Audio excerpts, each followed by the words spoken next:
नमस्कार, स्वागत है आप सभी का। हेलो भारत देख रहे हैं आप। मैं हूं समीर अवस्थी।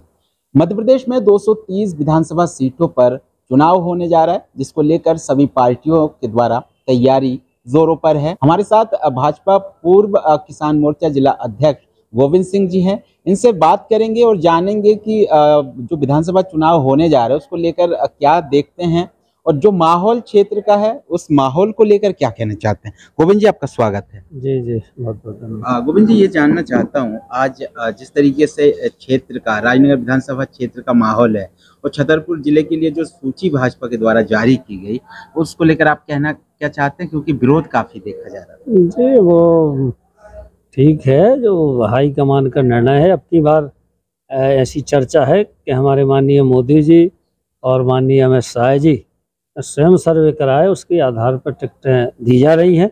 ये अच्छी बात है, अच्छी परंपरा है और अच्छा है।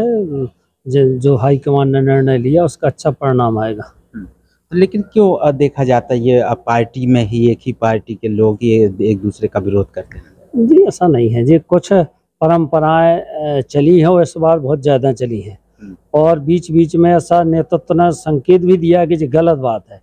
विधानसभा में 25 दावेदार खड़े हो जाते हैं, ऐसा नहीं होता था। दीवार लेखन कराते हैं, पार्टी का काम ना करके अपनी दावेदारी में व्यस्त रहते हैं पूरे 5 साल। ये परंपरा गलत है और जब किसी को एक को टिकट मिलती है सब लोग उसका विरोध करने लगते हैं। और मैं तो बताता हूँ, जो विरोधी है उसमें से भी अगर किसी को टिकट दी जाए तो उसका भी विरोध सब लोग करने लगेंगे। ये परंपरा गलत है और हाईकमान को इसके ऊपर संज्ञान में लेना चाहिए ऐसे विषय। और जो भोपाल भी पहुंचते हैं, नाजायज दबाव बनाते हैं, यह परंपरा भी गलत है। इससे भी भाजपा पार्टी का माहौल पूरे प्रदेश में खराब होता है। इसके ऊपर भी अंकुश लगनी चाहिए। अच्छा, ये राजनगर विधानसभा क्षेत्र की अगर हम बात करें तो राजनगर विधानसभा क्षेत्र के लिए अभी तक पार्टी के द्वारा कोई निर्णायक नहीं लिया गया। अभी तक सूची जारी नहीं हुई, उम्मीदवार चयन नहीं किया गया। इस पर क्या कहें? राजनगर विधानसभा की अब की बार अलग बात है। हमारी विधानसभा में आज तक भाजपा नहीं जीती है जब से विधानसभा बनी, और ये हम लोगों के लिए सबसे बड़ी शर्म की बात है। हम लोगों ने मंथन किया और इसका सार निकल के यह आया कि जब तक बाहरी प्रत्याशी आएगा जब तक इस विधानसभा से चुनाव नहीं जीता जा सकता है।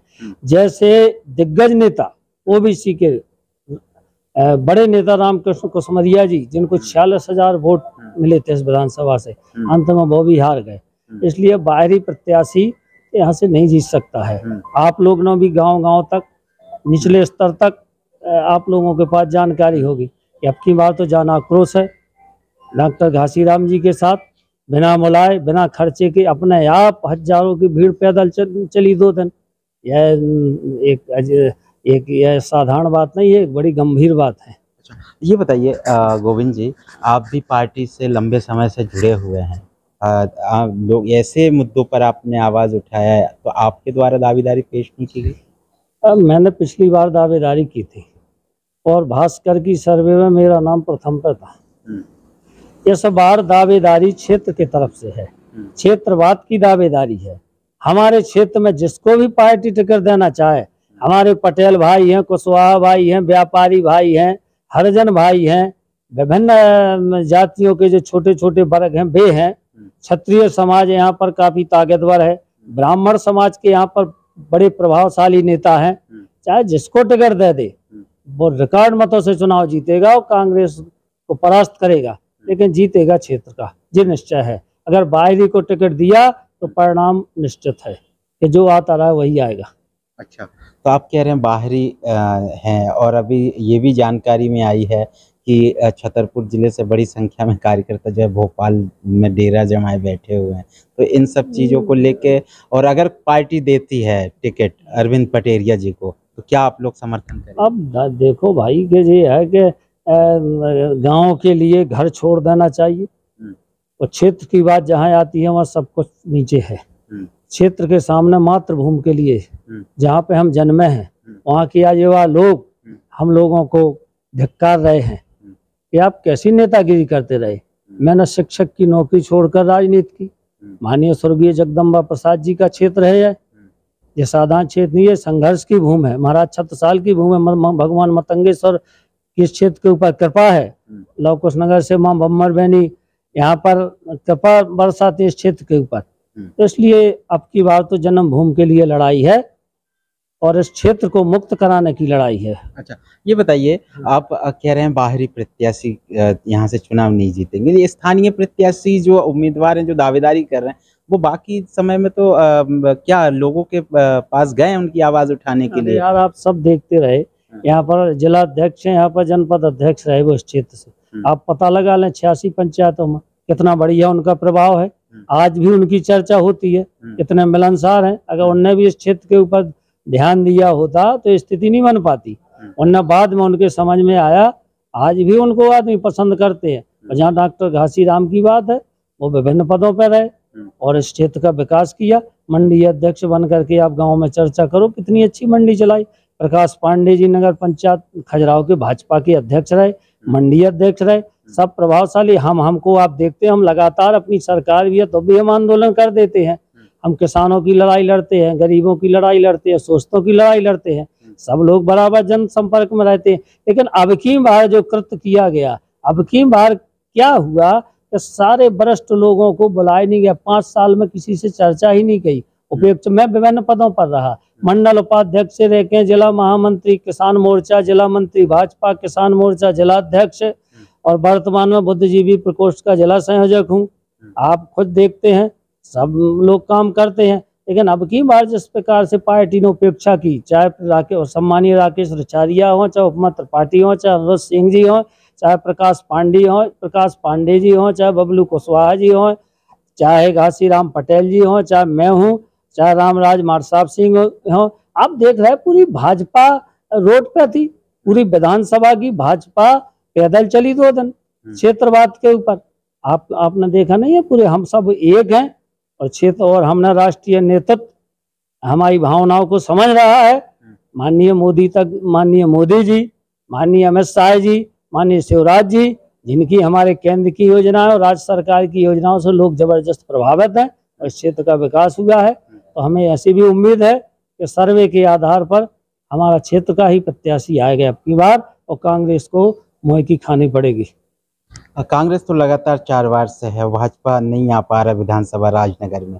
अगर केंद्रीय नेतृत्व ने दोबारा से पटेरिया जी को टिकट दे तो क्या आप उनको समर्थन करेंगे, पार्टी की उसका मानेंगे? नहीं, अब की बार देखो, जब क्षेत्रवाद की बात है तो जैसा हमारा सब क्षेत्र निर्णय लेगा, पूरे हम सब एक हैं, उसके आधार पर ही काम होगा। जब हम बराबर हार रहे तो पार्टी बाहरी को तो टिकट देगी ही नहीं। जब हम लगातार 3 बार से हार रहे तब मुझे लगता है कि ऐसे में पार्टी नेतृत्व जन भावनाओं की कदर करेगा, जन भावनाओं को समझेगा और क्षेत्र के ही किसी से, इसी जमीन पर जन्मे हुए, इसी भूमि पर जन्मे हुए किसी किसान परिवार के बेटे को टिकट देगी, चाहे जिस जाति को देगी, चाहे व्यापारी भाई को देगी। लेकिन जो ऐसे जिसकी जन्म भूमि है, जो इसी भूमि पर जन्मा हुआ है, जिसने पार्टी के लिए अपना जीवन खपा दिया है, ऐसे व्यक्ति को अपनी बार टिकट मिलेगी, ऐसी आशा और उम्मीद है। ये बताइए, प्रदेश सरकार रिपोर्ट कार्ड पेश करती है विकास को लेकर, प्रदेश के मुखिया विकास पर्व मनाते हैं तमाम योजनाओं को लेकर, लेकिन राजनगर विधानसभा क्षेत्र एक अछूता है। आज भी सैकड़ों गांव ऐसे मिलते हैं कवरेज के दौरान जहां पर सड़कें नहीं हैं, आम जनता मूलभूत सुविधाओं के लिए आज भी मोहताज हो रहे हैं। खजुराहो संसदीय क्षेत्र है कि अब विकास के जो तमाम दावे हैं, उन दावों को लेकर ये राजनगर क्षेत्र में आखिर ऐसा क्यों? और आरोप ये भी लगाए जाते हैं क्योंकि यहाँ पर कांग्रेस के विधायक। सब हमारी सरकार है, माननीय मोदी जी हो, चाहे जननायक हमारे किसान के बेटा शिवराज जी हो, भेदभाव से विकास नहीं करते हैं। सबके साथ समान व्यवहार से विकास होता है सभी क्षेत्रों में। इस क्षेत्र में तो इतना विकास हुआ है कि जिसकी कल्पना नहीं की जा सकती है। इस क्षेत्र को क्या नहीं मिला है। इस क्षेत्र में आप कह रहे सड़कें नहीं है, माननीय हमारे स्वर्गीय पूर्व प्रधानमंत्री अटल जी की योजना अनुसार गांव-गांव तक प्रधानमंत्री सड़कें बनी। अब पुनः मंझले टोले जोड़े जा रहे हैं, 4 लाइन आप देख रहे हैं। और सबसे बड़ी सौगात जो रेलवे लाइन यहाँ नहीं थी, रेलवे आज आप देख रहे हैं। और सबसे बड़ी सौगात जो बुंदेलखंड की प्रमुख समस्या थी, हमारे विश्व के लोकप्रिय नेता हमारे मोदी जी ने केंद्र बेतवा दे करके किसानों के लिए वो काम किया है कि भविष्य में यह क्षेत्र खुशहाल होगा और धन धान से परिपूर्ण होगा। लेकिन कैन बेतवा जो लिंक प्रोजेक्ट है वो अच्छी बात है, नदियों को जोड़ने का काम है। लेकिन जो डूब क्षेत्र के प्रभावित ग्रामीण है वो कहते हैं उनको बताया ही नहीं जा रहा है कि उनको मुआवजा कितना मिल रहा है। देखो जी, बताने की बात क्या है, ये तो सब रिकॉर्ड की बात है। जिसकी जमीन होगी, जो भूमि स्वामी होगा, उसको अधिग्रहण के हिसाब से जो नियम है उसको मुआवजा दिया जाएगा। ये बताने की बात है। कौन कोई चोरी डल जाएगी कि बांध चोरी से बन जाएगा कि कैन बेतवा चोरी से निकल जाएगी। वो तो जिसके भूमि स्वामी हैं, जो हमारे किसान भाई हैं। और मैं आप देखता हूँ कि हमारी सरकार भी, आपने कई बार देखे 4 लेन में मैंने कई बार विरोध प्रदर्शन तक किया सरकार के रहते हुए, और किसानों को न्याय दिलाया। कहीं अन्याय नहीं हो सकता है। मोदी जी के और शिवराज जी के समय में किसानों के साथ तो अन्याय कतई हो ही नहीं सकता है। मैं आपके माध्यम से किसान भाइयों का आह्वान करता हूँ कि किसान भाई निश्चिंत रहें। ये भड़काने वाले भड़काते रहते हैं। सबको मुआवजा दिया जाएगा। और एक नए बुंदेलखंड के लिए एक नई, एक स्वर्णमयी और विकास के लिए एक कैन बेतवा हमारे लिए एक जीवन दायिनी होगी। हमारी पीढ़ियां आगे खुशहाल होंगी। अच्छा, लास्ट में ये जानना चाहता हूँ, छतरपुर जिले में भाजपा ही अलग अलग गुटों में क्यों देखा जाता है ज्यादातर? देखिए, मैंने पहले बात बता दी है, ये विषय नहीं है, कोई गुटबाजी नहीं है, ना कोई गुट नहीं है। हम सब एक हैं।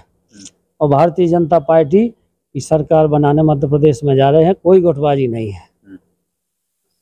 गुटबाजी नहीं है तो फिर ये विरोध क्यों होता है? कहाँ विरोध हो रहा है? कोई विरोध नहीं हो रहा है। ये सब अपनी अपनी भावनाएं है भारतीय जनता पार्टी के, जिसमें आदमी को अपनी बात कहने का अवसर दिया जाता है। कोई विरोध नहीं है। आप ये देखो, भारतीय जनता ऐसी पहली बार आपने देखा होगा कितने किसी को कानों कान खबर नहीं लगी और प्रत्याशियों की सूची जारी हो गई। सब अचंभे में है। विपक्षी पार्टी सब हड़बड़ा गई है। भारतीय जनता पार्टी इतनी तैयारी के साथ चुनाव में आ रही है कि हम राज्य में और केंद्र में दोनों में आप देख रहे हैं कि हमारी पुनः सरकार बनने जा रही है। तो आज एक बार फिर हमारे साथ भाजपा किसान मोर्चा जिला अध्यक्ष रहे हैं गोविंद सिंह जी से हमने बात की है विधानसभा चुनाव को लेकर। राजनगर विधानसभा क्षेत्र की जो जनता है वो असमंजस में है। राजनगर विधानसभा क्षेत्र और खजुराहो लोकसभा क्षेत्र है। कई गांव में सैकड़ों गांव ऐसे मिलते हैं जहां पर सड़क नहीं है। आम जनता मूलभूत सुविधाओं के लिए तरस रहे हैं। राजनगर से हेलो भारत के लिए समीर अवस्थी।